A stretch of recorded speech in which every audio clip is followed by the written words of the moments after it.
இருக்கோம். வாய்க்கால் வெட்டியிருக்கோம். வாய்க்கால்லாம் வெட்டினதுக்கு பிறகு சிறு கன்னிகள், இந்த கன்னி வெட்டுச்சு. கன்னி வெட்டி பாருங்க, சும்மா என்னமோ விவசாயம் பண்ணால் போகாது. இந்த கண்ணியில் ஒரு பாலம், சின்னதாக ஒரு நடைமேடை ஒரு மரத்தை போட்டு நடக்கிறதுக்கு. விவசாயம் பண்ணால் தானாக வீட்டுக்கு வந்து விளைஞ்சி நெல் சேராது. இது விவசாய வேலை ஆரம்பிக்கிறதுக்கு முன்னாடி இந்த கன்னி வெட்டினோம். திரும்பி மறுபடியும் ஒரு வாட்டி வெட்டியிருக்கோம். சுத்தமாக எங்கே பார்த்தாலும் கன்னி தான். சில பேர் பிளாஸ்டிக் பைப்பு பைப்பாங்க. நாங்கள் பிளாஸ்டிக்கு, அந்த களைக்கொல்லி இதெல்லாம் எதுவும் வயலுக்கு வராத அளவுக்கு பார்த்துக்குறோம். இந்த கன்னி வைக்கிறதுல பல நன்மைகள் இருக்குது. கண்ணிலேயே நடவு நட்டுட்டு போகலாம்.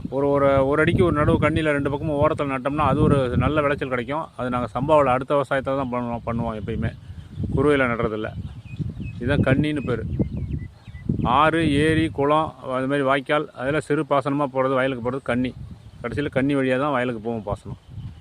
நன்றி, வணக்கம்.